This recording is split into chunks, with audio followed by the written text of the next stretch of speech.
But what exactly happens to your body when you're in a coma? First, we have to be clear that comas are very different from sleep, despite the fact that the origin of the word comes from the Greek for coma or deep sleep. Comas are not sleep, however, and are instead various forms of unconsciousness that render a person unable to respond to any external stimuli. You can play the loudest, heaviest death metal in the world right next to someone who's comatose, and you won't succeed in doing anything except really annoying the neighbors. Likewise, you can even physically hurt people in a coma, and they will remain completely oblivious and unresponsive. In times in the not-too-distant past, this was sometimes used as treatment, with doctors trying to shock their victims back into consciousness. Everything was tried, from exposing parts of the body to open flames, to severely dropping the body's temperature with ice, to even bloodletting from the head directly. One treatment even included wholly emptying the stomach. We guess because the doctors thought that if a patient got hungry enough, the body would force them to wake up. Or maybe they really were just throwing everything, including the kitchen sink, at the problem, which we're sure was also tried.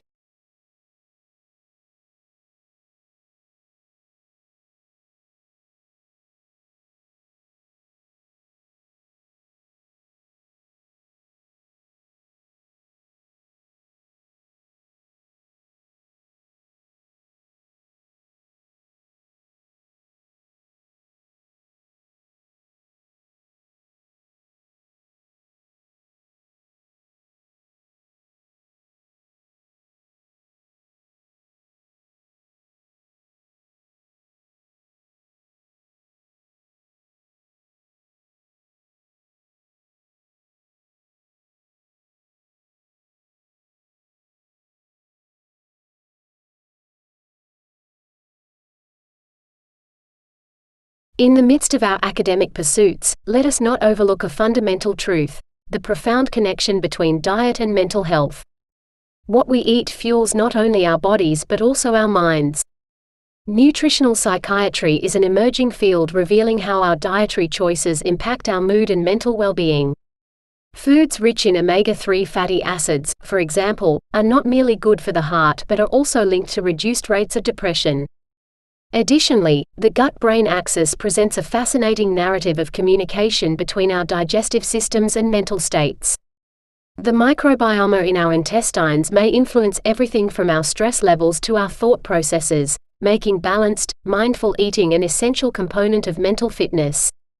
As we navigate the complexities of college life, let us be mindful of the sustenance we choose. A well-nourished body can be the vessel of a well-nourished mind, enabling us to reach the zenith of our intellectual and emotional capacities.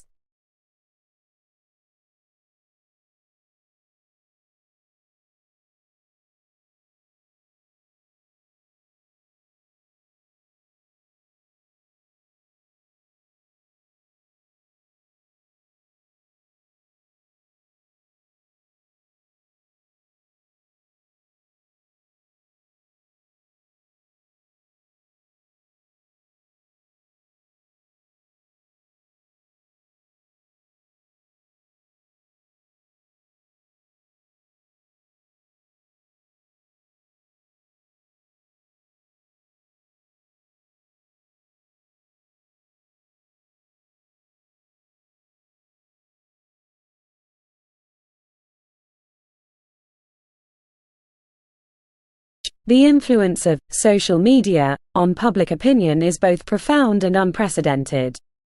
Platforms like Twitter and Facebook have transformed the landscape of communication, becoming the modern-day town squares where opinions are formed and voiced. First, social media breaks down barriers to information dissemination. It allows for the rapid spread of information, enabling anyone with an internet connection to stay updated on global events. This democratization of information empowers individuals, but it also requires a critical eye to navigate the vast sea of content and distinguish between fact and fiction. Second, social media has a unique power to mobilize. It can unite individuals around causes, as seen in movements like #MeToo, which gained momentum through viral social media campaigns, highlighting issues that may otherwise receive limited attention in traditional media outlets. As we engage with social media, let's be mindful of its power to shape our perceptions and the importance of fostering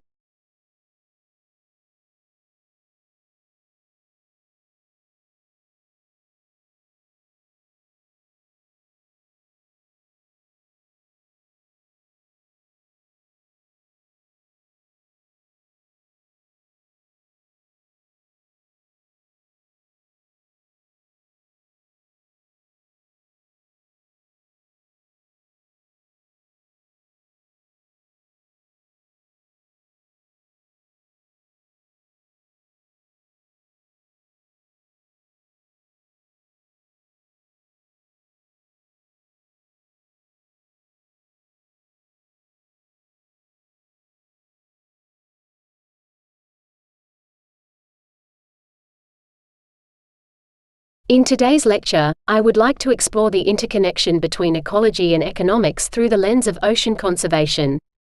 The health of our oceans is not just an ecological concern, it is intrinsically linked to the economic stability of communities worldwide. Sustainable fishing practices ensure the longevity of marine life, which in turn supports the livelihoods of millions who rely on the sea's bounty. Moreover, marine ecosystems play a crucial role in regulating our climate. By protecting our oceans, we are investing in natural capital that offers returns in the form of climate resilience, which is essential for economic planning and development.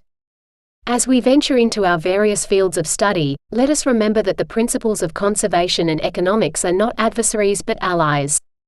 It is in this synergy that solutions for a prosperous and sustainable future lie.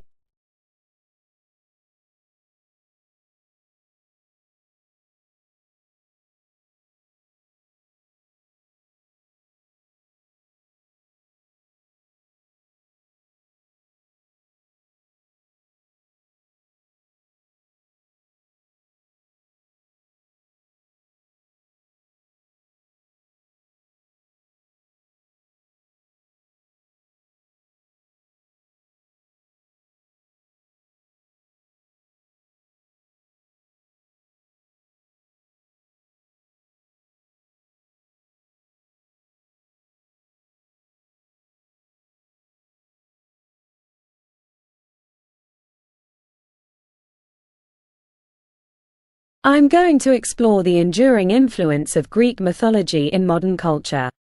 These ancient myths, more than just old tales, continue to shape our art, literature, and even our understanding of the world. Greek mythology, a rich tapestry of gods, heroes, and monsters, has been a source of inspiration for centuries. Its themes of heroism, adventure, and the human condition resonate deeply, influencing countless works of literature. For example, the epic tales of Hercules and Odysseus have been retold in numerous forms, from classical paintings to modern movies. Moreover, Greek mythology extends its influence beyond the arts.